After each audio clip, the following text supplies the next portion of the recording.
the smell. Oh, let me rub it out on my chest. Rub it out on my chest. And also rub it in my hair.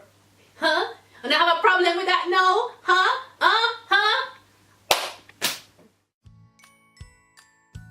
Hey beauties, it's Viviana, and today I'm finally showing you guys how I make my DIY Vicks Vaporub. If you don't want to call it a DIY Vicks Vaporub, you can simply just call it my new updated hair growth oil. Ointment. Yeah, it's more of an ointment. My new and updated hair growth ointment.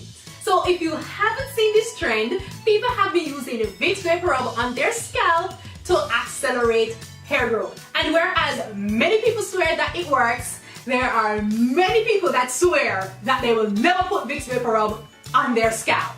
If you haven't seen my elaborate rant on why I think Vicks Vaporub is okay to use on your scalp, then I'll be sure to leave that video up in the iCards. Coochie cream, toe fungus cream, it really doesn't matter how outrageous it sounds, it's all more than likely will fall under those three components of maximum hair growth. So I'm not surprised anymore by anything that comes out. I don't think you should be either. So as stated on the back of the Vicks Vaporub, the active ingredients are camphor, eucalyptus oil, and menthol. And easily found on Amazon is eucalyptus, camphor, and menthol.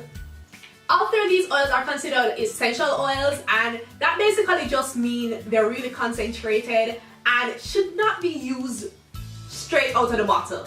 They should be diluted with a carrier oil. And my carrier oils for this mix is shea butter and castor oil. So at the back of the container for the Vicks Vaporub, it does give the percentage of the active ingredients. It says camphor 4.8%, eucalyptus oil 1.2%, and menthol 2.6%. So I just use the basic concept that my profession teaches me, always round up. And I made this mixture on the basis that the active ingredients makes up 10% of the entire mixture. So this container is 6 tablespoons, and 10% of 6 tablespoons is 0.6 tablespoon, and 0.6 tablespoon is approximately 1.8 teaspoon. So I simply had to ensure that my 3 active ingredients added up to 1.8 teaspoon, which would be 10% of my total mixture. Easy peasy. So 10% of my mixture is going to be my essential oils, and 90% of my mixture is going to be my carrier oils. 90% of my 6 tablespoons is 5.4 tablespoons, but because I don't want to complicate the thing too much, I decided to just round it off and use 5 tablespoons of my carrier oil ingredients.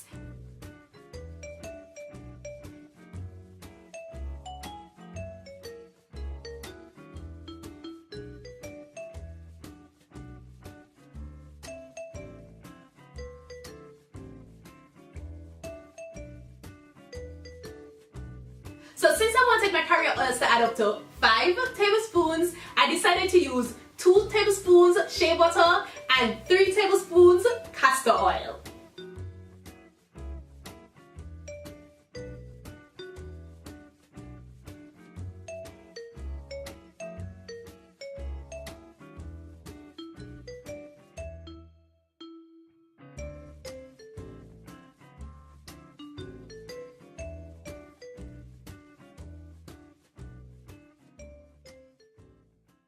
So now time for the fun part.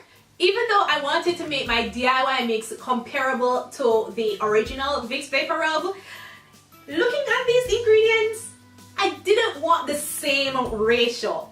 Because for the original, they have camphor as the highest percentage and eucalyptus oil as the least percentage. And in my research, I found that eucalyptus oil is more beneficial to the scalp than camphor, so I decided to switch the percentage. I used approximately 1.2% for the camphor and approximately 4.8% eucalyptus oil. Always round up. So since I'm now trying to get 4.8% eucalyptus oil in my total mixture, I just decided to round it up to 5%, which will be 50% of my 1.8 teaspoon that I want of total essential oil. And 50% of 1.8 teaspoon is 0.9 teaspoon. And because I don't have a 0.9 teaspoon, I decided to use 1 teaspoon. Hey, as I said, we're trying not to get too complicated here.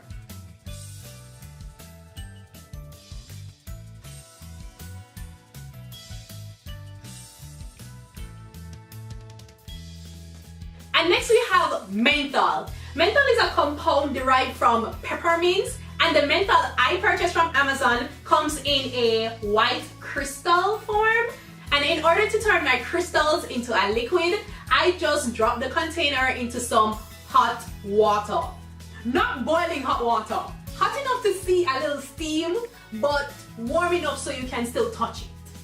And in a few seconds, you'll see it start turning into a clear liquid. But in the meantime, I'm going to add my camphor.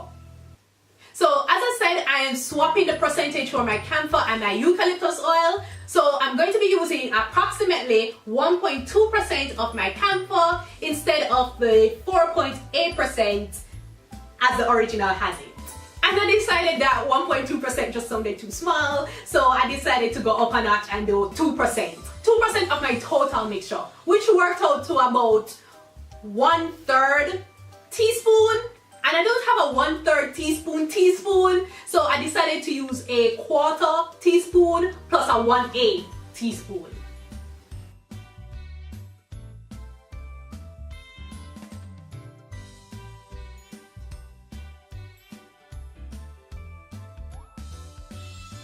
So by now, enough of our menthol has been liquefied, so we're aiming for 2.6% menthol. Let's just round that up to 3% menthol. And that gives me about half teaspoon of menthol for my total mixture.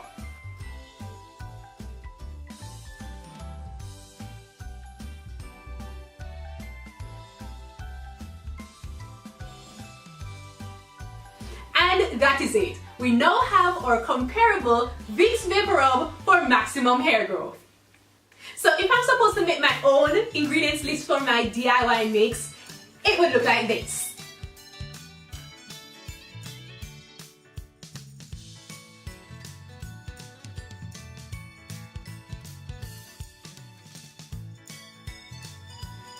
Oh, and it smells so good. Don't worry, I'm going to show you guys how I use it. It's going to be a part of my hair growth challenge. If you haven't seen my intro to my hair growth challenge, I'll be sure to have it up in the iCard so you can watch it and find out what the hell I'm talking about. If you're new here and this one video has not convinced you to subscribe, I'll be sure to have some more of my videos linked up in the iCard so you can watch, get more familiar with my channel and what we do around here. And I mean, if you like what you see, subscribe. But if you already subscribed and you still like what you see, I suggest you share the video so other people can see it and then decide that they probably want to subscribe too. Okay, beauties, later! Mwah. DIY Vicks Vaporub. Yes, rub it on your scalp, rub it on your chest, rub it all over your body. Can you see how much my curls are popping? Guys, I'm even getting shrinkage. What? So you know what? I don't see texture. I don't see texture. I don't see texture.